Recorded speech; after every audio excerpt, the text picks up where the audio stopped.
The ice water dripped from my grey hair onto the dinner plate, chilling me to the bone. But my son just laughed. He thought humiliation would keep me silent in his basement forever. He was wrong. As I wiped the freezing mess from my face, I realized I was done being his victim. Tonight, while he sleeps, I will open his secret safe, take back $300,000 of my hard-earned money, and disappear into the night. My name is Hazel Montgomery. I am 72 years old, and for 35 of those years, I was a senior accountant for Northline Freight Systems just outside of Cleveland. I spent my life finding missing pennies in columns of thousands, ensuring everything balanced perfectly. Now, however, I have become nothing more than a ghost living in the basement of my only son, Ryan. It was a typical Sunday evening in the suburbs. The television in the living room was blasting a football game, the roar of the crowd filtering into the dining room. The air was thick with the savoury smell of pot roast and garlic mashed potatoes, a scent that made my empty stomach cramp painfully. My granddaughter sat at the table laughing at something on her phone while I moved silently around them, refilling water glasses and clearing salad plates.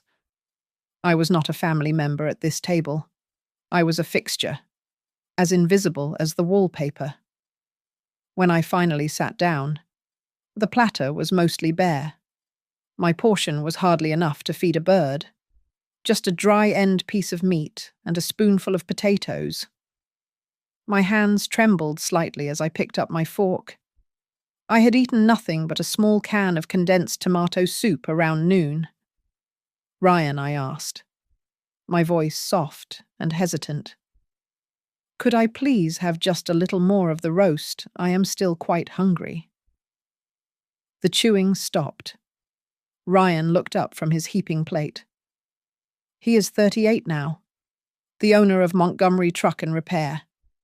Though I knew from the late-night phone calls that the business was drowning in debt, he wiped his greasy mouth with the back of his hand.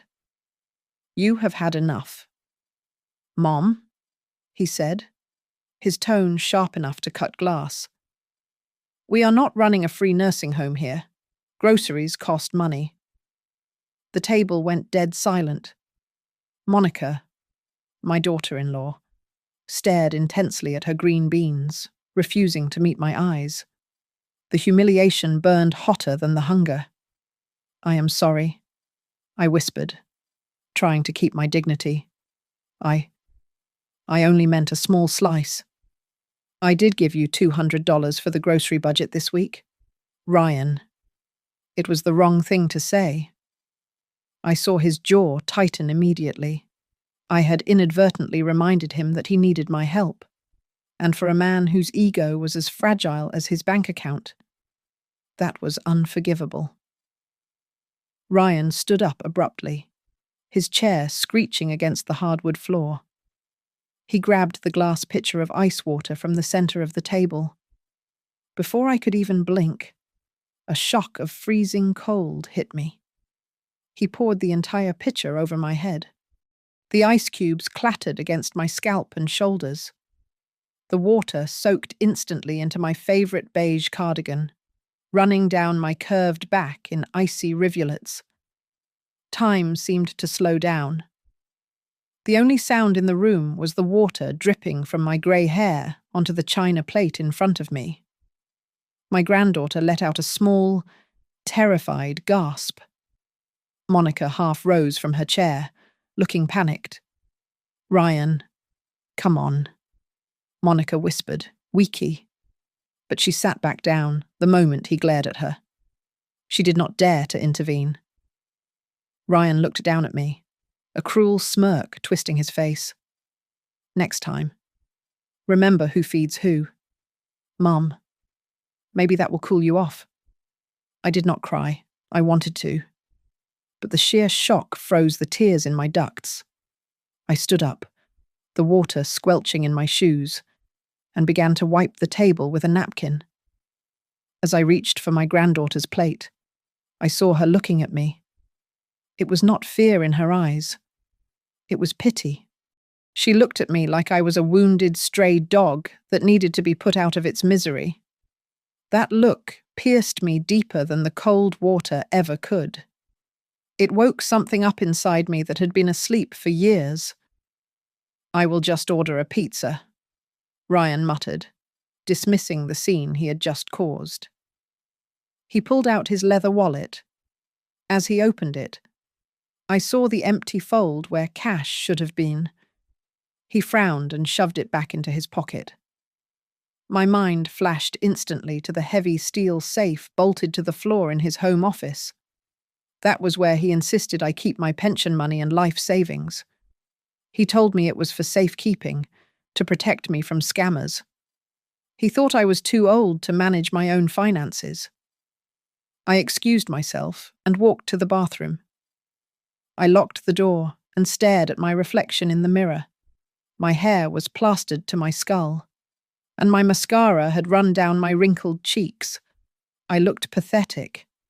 But as I stared into my own eyes, the shivering stopped. The accountant in me, the woman who had raised a son alone, finally returned. I whispered to the mirror, my voice steady as stone. "Tomorrow, I will not be here anymore. And that safe will not be his anymore. Either." I sat on the edge of the twin bed in the basement, shivering slightly as I peeled off the damp wool sweater. The smell of wet wool filled the small, windowless room, triggering a memory that I had pushed down for decades. It took me back to a drafty farmhouse in rural Ohio, 40 years ago. I was not always this old woman cowering in a basement. I was a survivor.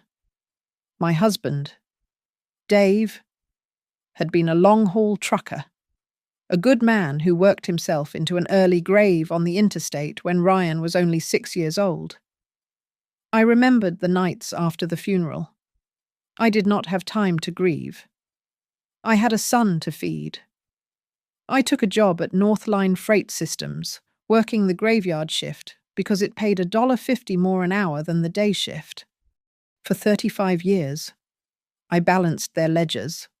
I sat under buzzing fluorescent lights, my eyes burning, checking every decimal point, every invoice, every penny.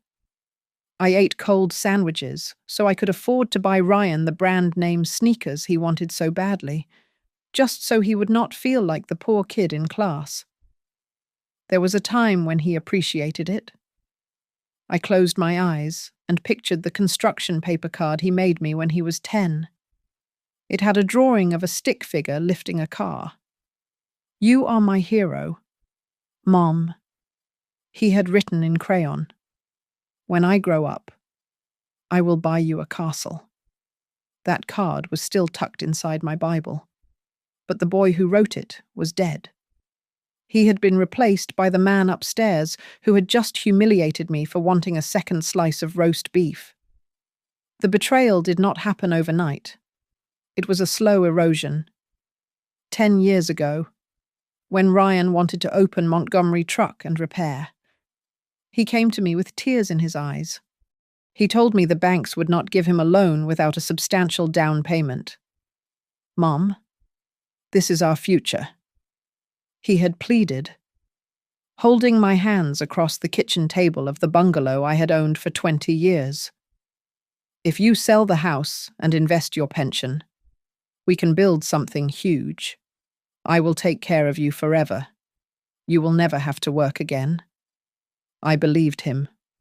I sold the house. I cashed out my retirement.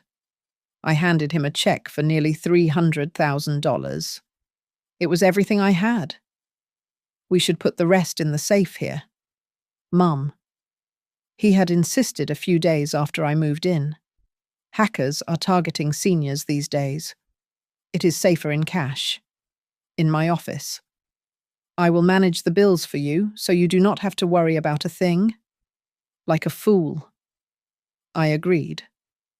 I signed the papers he put in front of me, adding his name to my remaining bank accounts. I handed over my financial sovereignty because I thought I was investing in love, but as the garage started to make money, Ryan changed. He started coming home in a new pickup truck that cost more than my father's farm. He bought gold watches. He started speaking to me not as a son, but as an annoyed CEO dealing with a redundant employee. "Mom, please stop talking about how poor we used to be." He snapped at me last Thanksgiving when I tried to tell a story about his father. It is depressing. We are not those people anymore. Monica changed too. At first, she was grateful for the free childcare and cooking. Slowly, that gratitude turned into entitlement. If the laundry was not folded by noon, she would sigh loudly. "Since you are home all day anyway, Hazel, could you maybe scrub the shower grout?" she would ask, her voice dripping with fake sweetness. "I mean, you are staying here for free." "Right."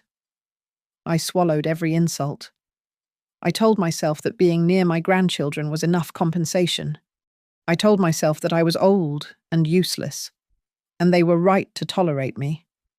But tonight, as the ice water soaked into my skin, that lie dissolved. My accountant brain, dormant for years, suddenly clicked back into gear. I stopped crying and started calculating. I began to replay the last few years in my mind, but this time, I looked at the details with professional scrutiny. I remembered the times Ryan brought papers to the basement late at night. "Just sign here." "Mom," he would say, covering the text with his hand. "It is just an update for the insurance policy. Nothing for you to worry about." I remembered the letters from the bank that I saw in the trash, unopened by me. I remembered the way he sweated when I asked about my monthly Social Security statement. A cold realization settled in my gut, colder than the water he had thrown. He was not just being mean, he was sloppy. If he was treating me this way, it was because he thought he owned me completely. But he forgot that I spent 3 decades finding errors in ledgers that men thought were perfect. He thinks I am just a burden. I whispered to the empty room. He forgot that I am the one who taught him how to write his name. I was not just heartbroken. I was legally exposed. But if my suspicions were right, so was he. And unlike him, I knew how to read the fine print. I sat in the dark at the bottom of the basement stairs, clutching my cold, damp arms.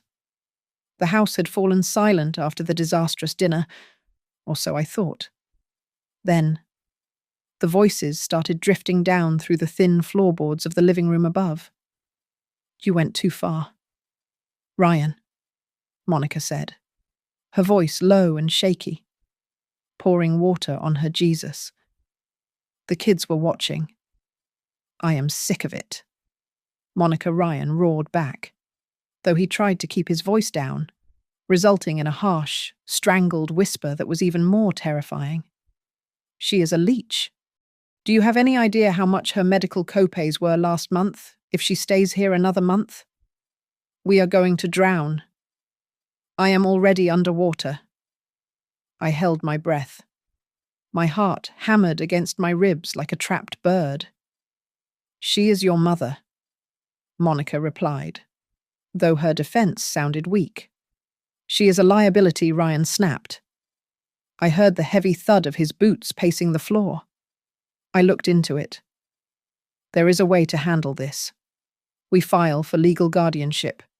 We argue that she is incompetent. Remember when Mrs. Gable saw her at the market looking at the wrong bus schedule? We can use that. We tell the judge she is confused, that she is starting to lose her mind. I covered my mouth to stop a gasp. I had simply forgotten my reading glasses that day at the market. I was not senile. I was just old. "Guardianship," Monica asked. What does that do? It gives me total control, Ryan said, his voice dropping to a conspiratorial level that chilled my blood. We can place her in that state facility over in East Cleveland. It is cheap. Then we sell her Buick. That brings in maybe $8,000. That covers the interest on the business loan for 2 months. It buys us time. East Cleveland, Ryan. That place smells like bleach and urine, Monica said. The kids will ask where Grandma is. Tell them she is sick, Ryan hissed.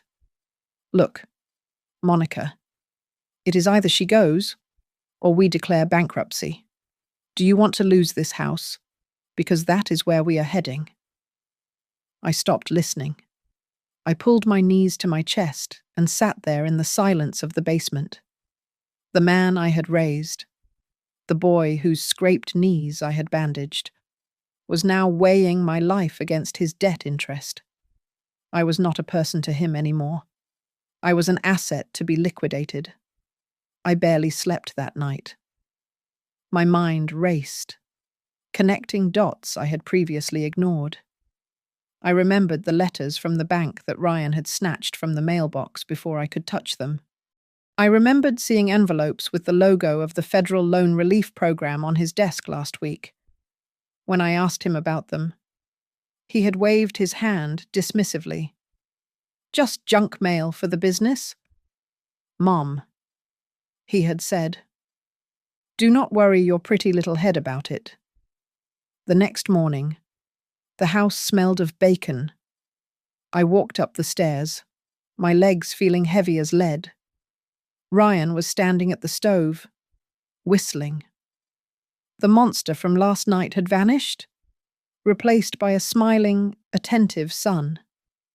Morning? Mom, he chirped, placing a plate of scrambled eggs in front of me. I made them soft. Just how you like them. Listen.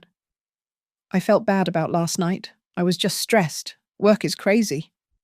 He slid a thick stack of papers across the counter toward me. I want to make sure you are taken care of, no matter what happens to me, he said, his eyes wide and sincere. These are just some standard forms. A durable power of attorney for healthcare and finances. It just means that if you get sick, I can talk to the doctors for you without all the red tape. It will save us so much trouble. I looked at the papers. The text was dense and small. My hand hovered over the pen he offered. A day ago, I would have signed it blindly, grateful for his care. Today, the paper looked like a death warrant. Oh, Ryan, I said, forcing a smile that felt like it might crack my face. That is so thoughtful of you. But my eyes are so blurry this morning. I must have slept on them wrong. I cannot read a thing. I can read it to you, he offered quickly. Too quickly. No, I said, picking up the stack. I will take them downstairs and wait for my vision to clear up. I will sign them later this afternoon. I saw a flash of irritation in his eyes, but he masked it instantly. Sure, Mom. Just do not lose them. It is important. I took the papers to my basement room and shoved them deep into the bottom drawer of my dresser, underneath my winter socks. I was not signing anything. For the rest of the day, I became a spy in my own home. I sat in the corner of the living room, knitting a scarf I would never finish, while Ryan paced the hallway. I need that bridge loan approved by Friday. I heard him whisper into his cell phone. No, the audit is not a problem. My accountant is handling the discrepancies. Yes, the assets are secured. He hung up and rubbed his face. Monica walked past him, holding a stack of past due utility bills, her face pale. They are threatening to cut off the electricity again. Ryan, she murmured. Handle it, he snapped. then lowered his voice when he saw me. Just pay the minimum on the credit card. I knew then that the ship was not just leaking, it was sinking, and I was the cargo he intended to throw overboard to keep it afloat. That night, after the house finally went dark, I pulled an old plastic storage bin out from under my bed. It contained the ghosts of my past, the deed to the house I sold, old bank statements from 5 years ago, and carbon copies of tax returns from before I moved in with Ryan. I sat on the floor with a flashlight, spreading the papers out on the rug. I needed to build a timeline. I needed to know exactly how much money I had given him. And more importantly, I needed to know what my name was attached to. You want to play games? Ryan, I whispered to the silence, my finger tracing the line of a deposit slip from 4 years ago. Let us see who knows how to count better. I was not just an old woman anymore. I was an investigator, and the crime scene was my own life. The next morning, I put on my most conservative beige coat and took the bus to the downtown branch of the bank where I had opened my pension account decades ago. I needed to play a role, so I stooped my shoulders slightly and made sure my hands trembled just enough when I approached the counter. "Excuse me, dear," I said to the young teller, keeping my voice thin and wavering. I seem to have misplaced my monthly statements. My memory is not what it used to be. Could you print out a summary of my current balance for me?" The girl smiled, that patient, pitying smile people reserve for the elderly. She tapped on her keyboard. Then she stopped, her eyebrows knitted together. "Mrs. Montgomery, I can print the statement," she said slowly. "But there is a lot of activity here. Did you authorize the transfer of $10,000 to the joint account last Thursday?" My stomach dropped, but I kept my face blank. "Oh, perhaps my son handled that. He helps me with the bills. Is there anything else?" She turned the monitor slightly so I could see. "Well, ma'am, there are the 2 commercial loans for Montgomery Truck and Repair that you co-signed for last year. The total principal is just over $200,000. And then there is the federal emergency relief loan from 2 years ago. That one is significantly past due." The room spun. I gripped the marble counter. $200,000 I had never signed for a business loan, and a federal relief loan that required a digital signature. Ryan must have done it on his computer. Clicking "I agree" under my name while I was upstairs folding his laundry. "Hazel, is that you?" I turned around to see a familiar face. It was Leonard, a man I had worked with back at Northline Freight Systems. He used to be an internal auditor, the kind of man who could spot a missing dime in a stack of hay. He was retired now, wearing a golf polo, but his eyes were as sharp as ever. He saw the distress on my face and the stack of papers the teller had just handed me. He glanced at the summary sheet in my hand, and his professional instinct took over. "Hazel, let us go get a coffee," he said, his voice low and serious. 10 minutes later, we were in a booth at a diner around the corner. I showed him everything. Leonard read through the transaction history, his frown deepening with every line. "This is not just bad money management." "Hazel," Leonard said, taking off his glasses, "this is fraud. He is using your social security number to secure loans because his credit is shot. If this house of cards collapses, and it will, the Department of Justice will come looking for the borrower. That is you." I felt like I could not breathe. I just wanted to help him get started. "He is not letting you help him," Leonard said bluntly. "He is using you as a human shield." Come with me. Right now.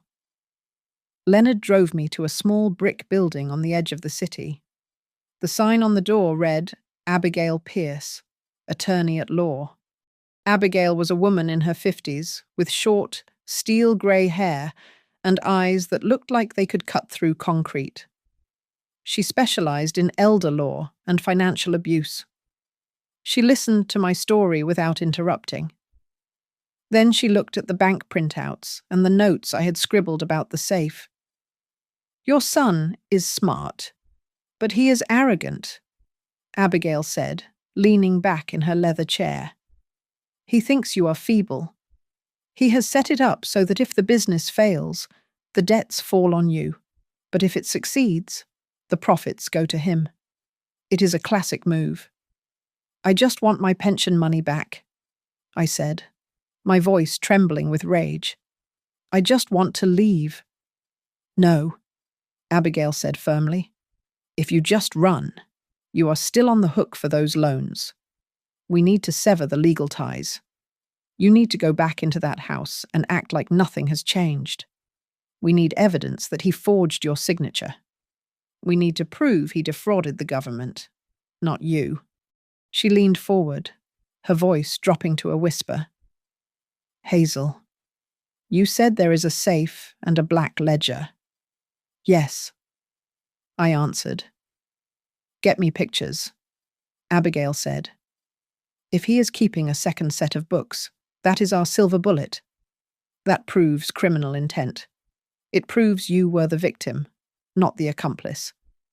He wants me to sign a power of attorney today. I told her. Do not sign it. Abigail commanded.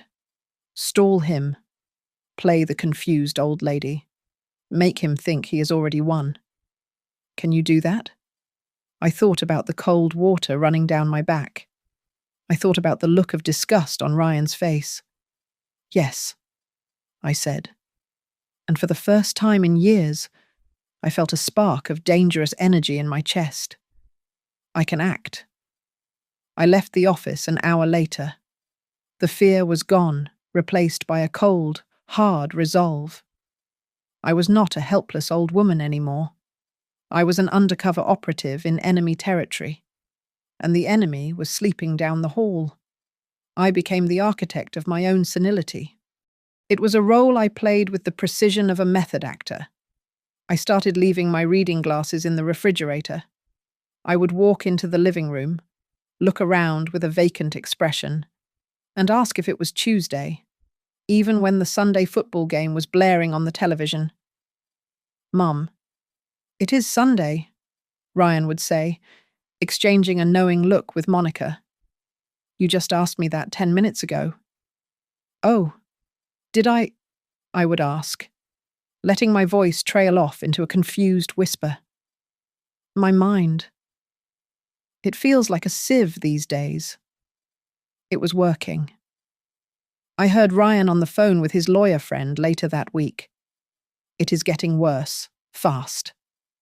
He bragged, not even bothering to close the door to his office. She is forgetting basic things. The doctor will sign off on the incapacity papers in no time. Once I have the guardianship, we can liquidate the assets and stop the bleeding on the garage. He thought he was watching me fade away. In reality, he was watching me sharpen my knife. The most important performance happened on a Tuesday evening. I told Ryan I needed my original birth certificate to renew an expired identification card. I cannot remember the combination. Ryan, I said, standing in the doorway of his office, wringing my hands. I am so sorry to be a bother. He sighed, the sound loud and exaggerated. Fine. Just stand back. Mom. He walked over to the wall, safe, hidden behind a generic landscape painting. I turned my head away, pretending to be interested in the dust on his bookshelf.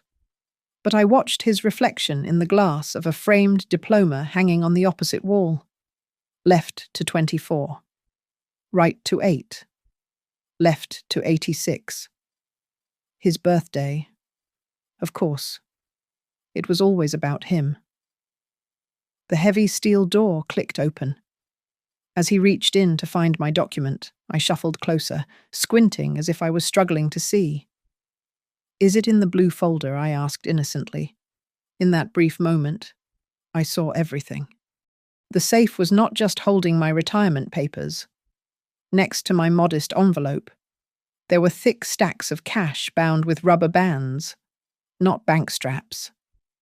There was a matte black pistol that I knew for a fact was not registered, and several black moleskin notebooks. My heart skipped a beat, but I kept my face slack and confused. Leonard's voice echoed in my head: cash transactions, double books, unreported income. Ryan was not just failing at business, he was cheating. That cash was dirty. It was money he could not put in a bank account because the IRS would flag it. If that money went missing, he could not call the police without incriminating himself. "Here," Ryan said, shoving the birth certificate at me and quickly slamming the safe door shut. "Now go get some rest." "Mom, you look tired." "Thank you, honey," I said. "You are such a good boy." To cement the illusion, I decided to embarrass myself at dinner. I started telling a story about a boyfriend I had in high school, but I deliberately mixed up his name with my late husband's, and then confused the decade. And then, oh, wait. Was that 1960 or 70? I mumbled, dropping my fork. I cannot recall if he drove the Chevy or the Ford. Monica laughed. A sharp, unkind sound. "Ryan, she does not even know what decade it is. Are you sure she should be walking around the neighborhood alone?" "Not for long," Ryan muttered, cutting his steak with aggressive strokes. I saw him checking his phone under the table. Later that night, I watched from the darkened kitchen window as a truck pulled up to the driveway. A large man with tattoos covering his neck handed Ryan a thick brown envelope. Ryan did not open it. He just nodded and slipped it into his jacket. That envelope, I knew, was heading straight for the safe.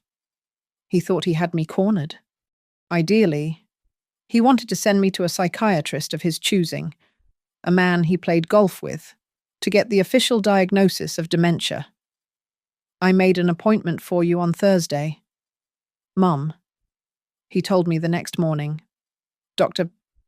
Henderson? He is going to help with your memory issues." But Abigail was one step ahead. She had already contacted the court and filed a motion for an independent evaluation, citing a conflict of interest. Ryan was furious when the court clerk called him, but he could not refuse without looking suspicious. So, instead of his golf buddy, I saw Dr. Aris, a stern, neutral woman who spent 2 hours testing my cognitive functions. I answered every question with the sharpness of the accountant I used to be. I recalled sequences of numbers, solved logic puzzles, and recounted current events in detail.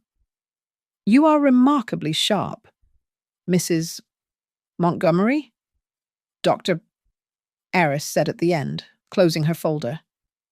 "I know," I said, leaning in and lowering my voice. "But my son needs to believe I am not.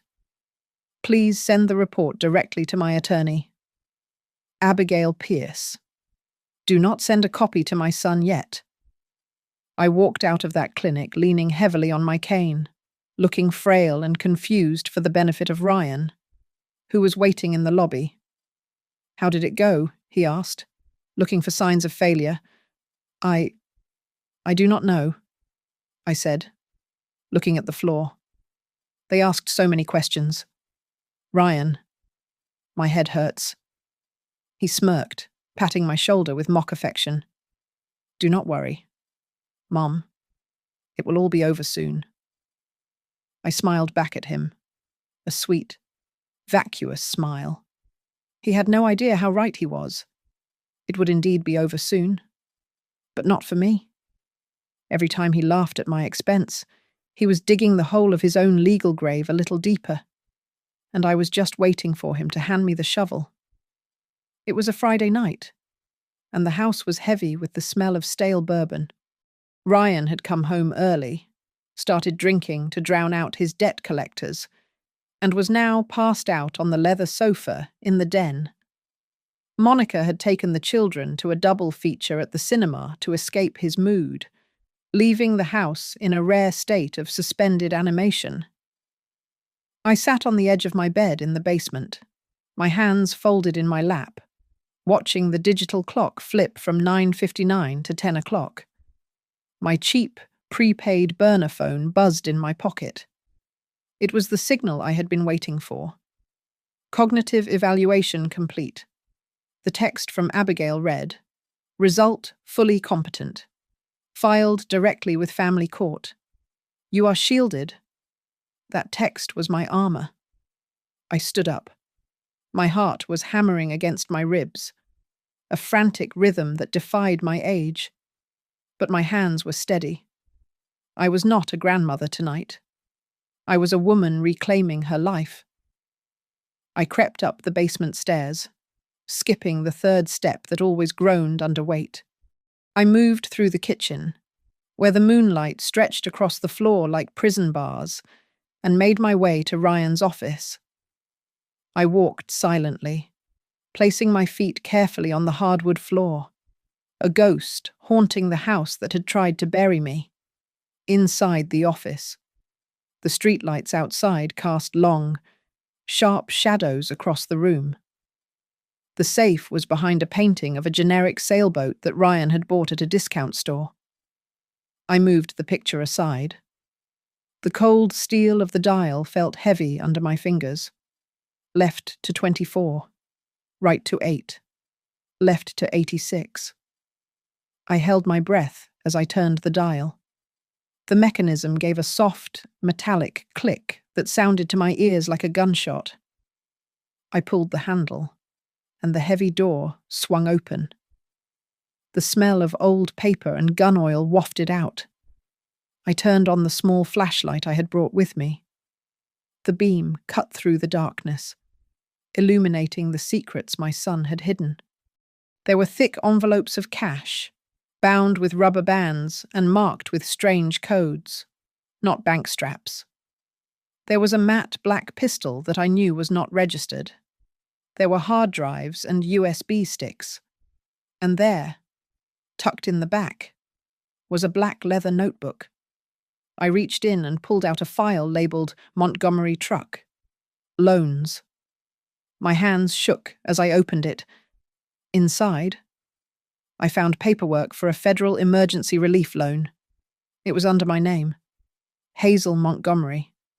But the contact email was a fake address I had never seen, and the business address listed was Ryan's garage. He did it, I whispered to myself, the anger rising in my throat like bile. He really did it. He stole my identity to rob the government. This was a federal crime. This was prison time. I did not just grab the money. I remembered Abigail's instructions perfectly. I pulled out my burner phone and began to photograph everything. I took clear pictures of the cash bundles, the serial numbers on the pistol, the pages of the black ledger filled with cash transactions and names of trucking companies, and every single page of the fraudulent loan application. Click, click, click. I was capturing the chains of evidence that would bind him while cutting me free. Once I had the photos, I reached for what was mine. I took the envelope with my name on it, my pension papers, and the deed to the plot where my husband was buried. Then, I took the black ledger and the file proving the federal fraud. I stuffed them all into my old floral travel bag. I looked at the safe one last time. It was empty of value now, holding only the gun and the dirty cash I refused to touch. I took a piece of notepad paper from Ryan's desk and wrote a message in my neat, accountant's cursive. Thanks for dinner. Next time. Cook for yourself. Hazel. I placed the note right in the center of the safe, closed the heavy door, and spun the dial. I moved back downstairs with the speed of a woman half my age. I grabbed the suitcase I had packed and hidden under my bed 3 days ago. I did not look back at the room that had been my cell. I walked out the side door, into the cool night air. A yellow taxi was idling at the curb, its headlights cutting through the suburban gloom. I climbed into the back seat and closed the door. As the car pulled away, I watched the house shrink in the rear window. For the first time in years, I was not thinking about what Ryan needed. I was thinking about where I wanted to have breakfast. Where to? Lady the driver asked. Away from here, I said, my voice strong and clear. Take me to the city. As the taxi merged onto the highway, I leaned my head against the cool glass of the window. The house where I had spent the last 5 years, the basement that had been my prison, shrank into a meaningless speck of light in the distance before disappearing completely. My scalp still felt the phantom shock of the ice water Ryan had poured on me just 24 hours ago, but the shivering had stopped. Instead, an unfamiliar heat spread through my chest. It was the heat of adrenaline, of finally holding the steering wheel of my own life after riding in the trunk for so long. The driver took me to a nondescript apartment complex on the edge of the downtown district. It was a corporate rental that Abigail used for sensitive cases, a place where Ryan would never think to look. The elevator ride to the 4th floor felt like an ascent into heaven. When I opened the door, the air smelled of stale coffee and printer toner. Abigail and Leonard were sitting at a small round table, their faces illuminated by the glow of a laptop screen. They looked up as I entered. I did not say a word. I simply walked over and dropped the heavy floral travel bag onto the table with a loud thud. I brought it all, I said, my voice steady. I unzipped the bag and began to unload the ammunition. First came the envelope with my name on it, containing my remaining pension cash, then the savings books, then the USB drives. Finally, I slammed down the black leather ledger and the file containing the fraudulent federal loan application. Leonard reached for the ledger immediately. He flipped through the pages, his eyes scanning the columns of numbers with the speed of a machine. He let out a low whistle. Hazel? This is not just tax evasion, Leonard said, looking up at me over the rim of his glasses. This is a masterclass in stupidity. He has listed every cash payment to undocumented workers. He has listed bribes to inspectors. And this loan application, he used your social security number to claim a pandemic relief loan for a business address that does not exist. He is not just a bad son. He is a felon. And since you are the one reporting it, Abigail added, picking up the loan file, you are the whistleblower, not the accomplice. You are safe. Abigail picked up her phone and dialed a number. Get me the assistant district attorney. Yes. It is Abigail Pierce. Tell him I have a case involving elder financial abuse and federal loan fraud. Tell him. Tell him I have the smoking gun, the bullets, and the fingerprints. She hung up and slid a stack of documents toward me. Sign these. Hazel, she said. These transfer all your recovered assets into a new account at a different bank. Once you sign this, Ryan cannot touch a cent. His power of attorney is revoked effective immediately. I took the pen. My hand did not shake this time. I signed my name with a flourish, the loops of the H and M large and defiant. With each signature, I felt a cord being cut, severing me from the parasite that had been feeding on me. We spent the next hour drafting a sworn affidavit. I recounted the water incident, the verbal abuse, the threats of the nursing home. I was careful. However, when Abigail asked about the children, I paused. The children are innocent, I said firmly. I do not want Child Protective Services dragging them out of school. Leave them out of this. This is between me and Ryan. Agreed, Abigail said. Now, here is the strategy. We do not call him. We do not tell him you are safe. We let him wake up, find the empty room, and open that safe. He will panic, Leonard said with a grim smile. Exactly. Abigail nodded. He will be torn. If he calls the police to report the theft, he has to explain what was in the safe. He has to explain the missing black book and the unreported cash. He cannot report you without reporting himself. He will be trapped in that house with his debt and his secrets. And while he is panicking, Abigail continued, tapping a manila envelope. I am filing this with the family court first thing in the morning. The independent medical report proving you are fully competent. It will kill his guardianship petition before a judge even looks at it. It was past 2:00 in the morning when they finally left. I locked the deadbolt and walked into the small, sterile bedroom. The sheets were stiff and smelled of industrial detergent, but to me, they smelled like freedom. I lay down in the dark, listening to the distant wail of a fire truck siren. For the first time in years, I did not have to set an alarm to make breakfast. I did not have to worry about walking softly so I would not disturb Ryan. I closed my eyes and let out a long, deep breath. Tomorrow, I whispered to the ceiling. It is his turn to be afraid.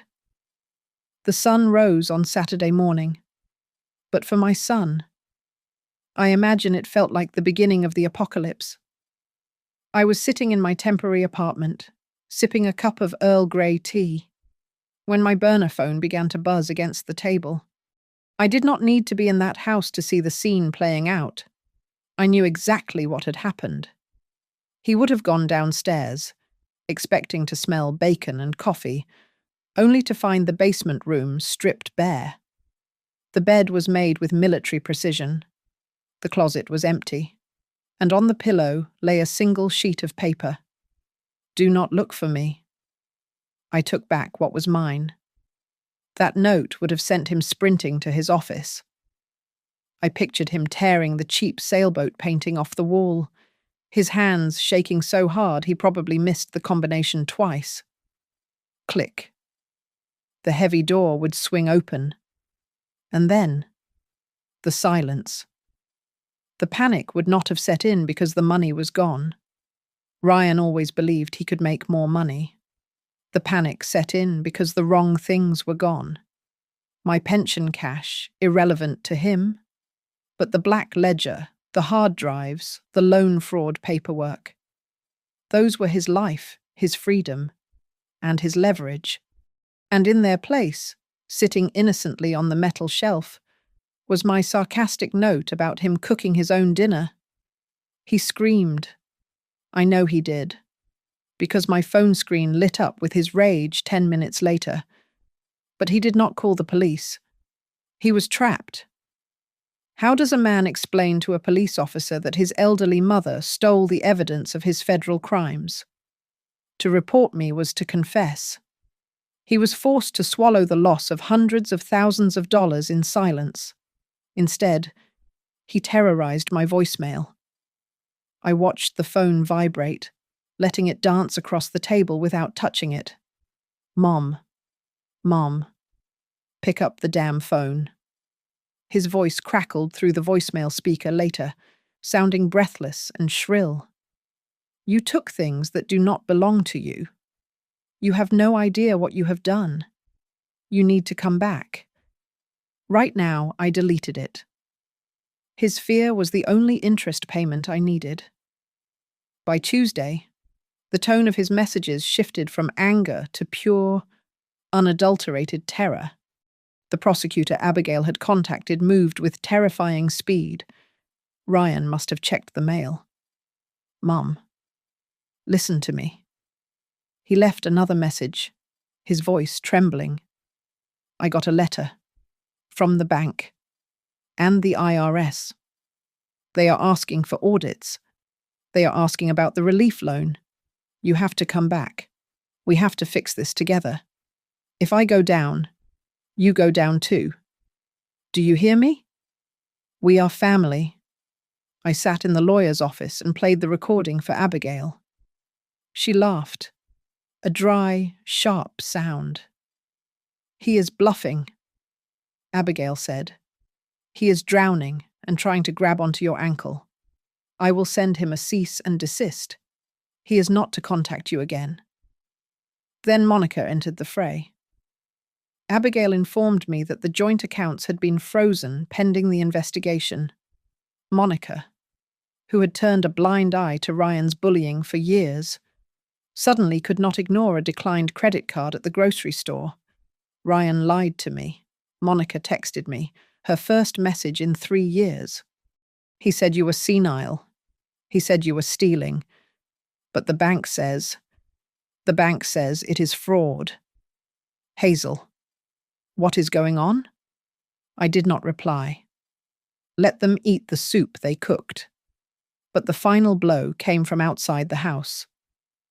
On Thursday morning, Leonard called me into the living room of the safe house. He pointed at the news on his laptop. One of the names in Ryan's black book, a trucking yard owner named Miller, had been raided by the FBI that morning for a massive off-the-books payroll scheme. Ryan's garage was listed as a primary affiliate. "He is radioactive now," Leonard said, tapping the screen. "Your son is not just a fraudster anymore. He is a loose end in a federal conspiracy." Desperate, Ryan tried to storm Abigail's office that afternoon. He thought he could bully his way into a settlement, thought he could charm or threaten the old lady lawyer. He was stopped at the front desk by a receptionist who looked him dead in the eye. "Mr. Montgomery," the receptionist told him coolly. "Mrs. Hazel has instructed us not to release any personal information to you. If you refuse to leave, I will call the marshals." It was the first time in his life he realized I had a wall around me that he could not punch through. I sat in the conference room an hour later, listening to Abigail recount the story. "The file is with the district attorney," Abigail said, closing the thick folder on the table. "Legally, you are the victim, Hazel. But morally, well, you are starting to look like the screenwriter of this entire tragedy." I looked out the window at the city skyline, watching the rain begin to fall. "I am not writing a tragedy," I said softly. "I am just correcting the ledger." Abigail advised against meeting him alone, but she agreed that one public meeting in a well-lit diner with security cameras would look good to a judge. It showed that I was reasonable, while he was desperate. I sat in a booth near the window, watching the street. It felt like a reversal of the Last Supper. I was the one breaking bread. But he was the one who had already betrayed me. When Ryan walked in, I almost did not recognize him. The man who strutted around his garage like a king was gone. In his place was a hollowed-out shell. His expensive button-down shirt was wrinkled and stained at the collar. He had not shaved in days, leaving a patch of greying stubble on his chin, and his eyes darted around the room with the paranoia of a hunted animal. He slid into the booth opposite me, not even bothering to take off his coat. He did not say hello. He just leaned across the table, his breath sour with stale coffee and fear. "You are killing me, Mum," he hissed, his voice cracking. "Do you know what you have done? The accounts are frozen. The suppliers are pulling out. You are destroying everything I built."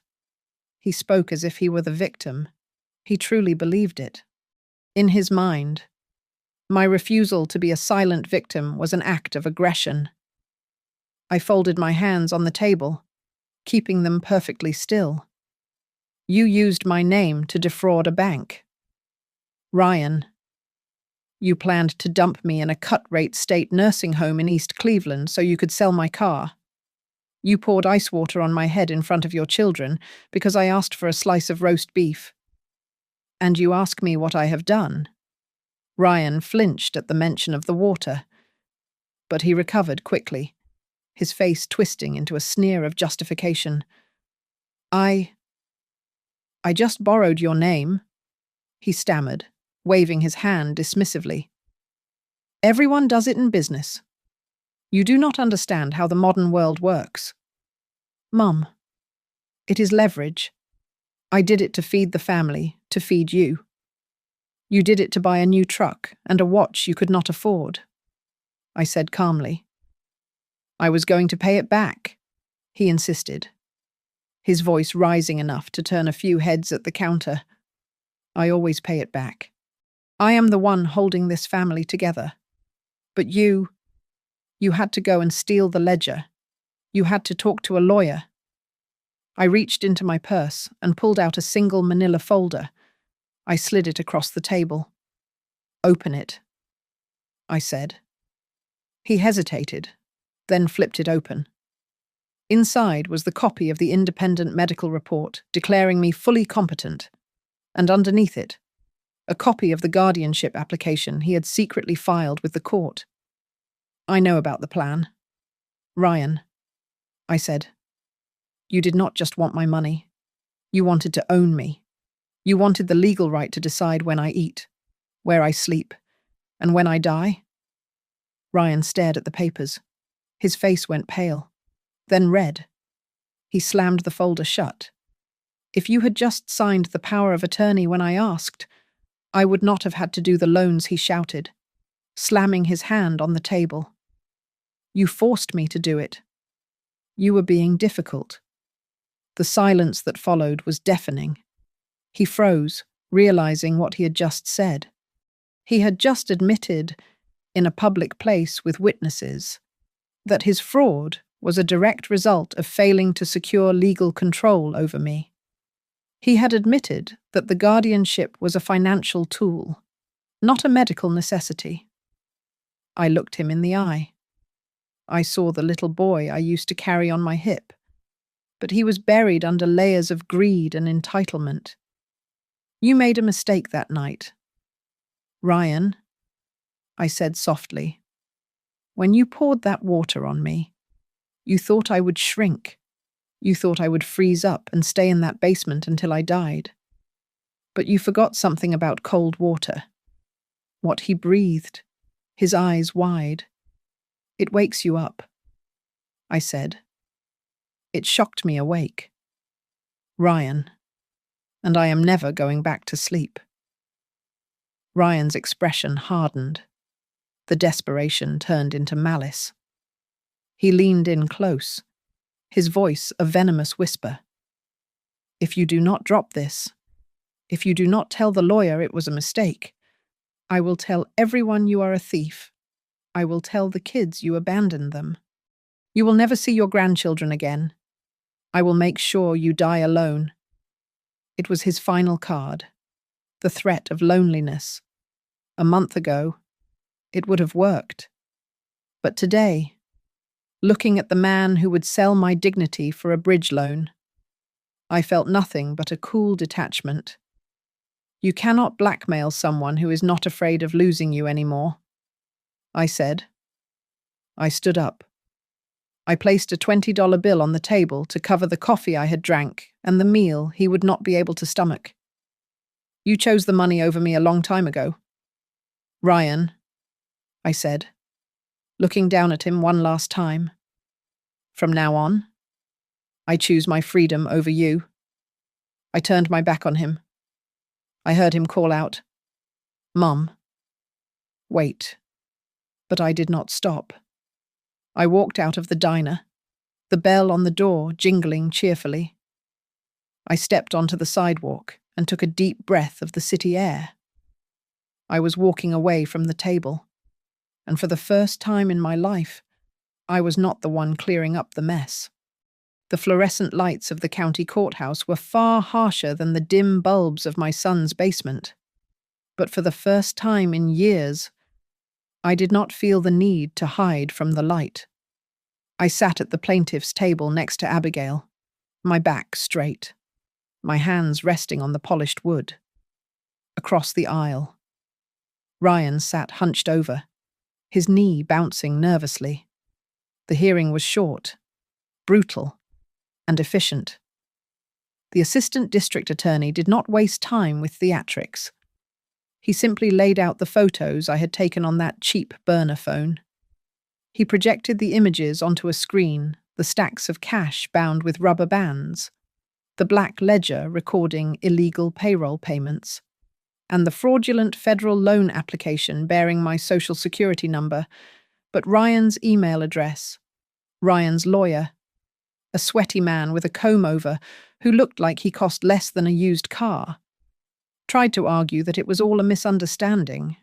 "Your Honor," the lawyer stammered, "Mrs. Montgomery is elderly. She often forgets things. She likely gave verbal consent for these loans and simply does not recall. This is a family dispute, not a criminal matter." But Abigail had prepared for this. She submitted the independent medical report from Dr. Eris, certifying my complete cognitive health. Then, she submitted the copy of the guardianship petition Ryan had secretly filed, the document that proved his intent was not to care for me, but to legally erase me. When the judge asked if I wanted to speak, I stood up. I did not need notes. "Your Honor," I said, my voice clear and steady. My son did not just steal my identity. He poured a pitcher of ice water on me because I was hungry. He planned to lock me away in a facility to pay his debts. I am not a confused old woman. I am a mother who woke up. The room was silent. Ryan glared at me, his face red with suppressed rage. But the final nail in his coffin did not come from me. It came from his wife. Monica was called to the stand. Ryan looked at her, expecting loyalty, expecting her to lie for him. Instead, she looked at the floor, then at the judge. "Did your husband ever discuss his plans for his mother's assets?" the prosecutor asked. "Yes," Monica whispered. Then she took a breath and spoke louder. "He told me that once the guardianship went through, everything would officially be his. He said Hazel would be out of the way, and we could use her pension to fix the cash flow problems at the garage. And I saw him signing her name on the computer. I knew it was wrong." Ryan let out a strangled noise, half gasp, half growl. "Monica, what are you doing?" "Silence," the judge commanded, banging the gavel. The verdict was swift. The judge denied Ryan's petition for guardianship with prejudice, meaning he could never file it again. She issued a permanent protective order preventing him from contacting me or accessing my finances. Furthermore, based on the evidence of fraud, she ordered an immediate freeze on Ryan's assets pending the federal investigation and absolved me of any liability for the loans taken out in my name. It was over. The gavel struck the wood, a sound of finality that rang sweeter than any church bell. I walked out of the courtroom, my heels clicking rhythmically on the marble floor. Ryan ran after me into the hallway.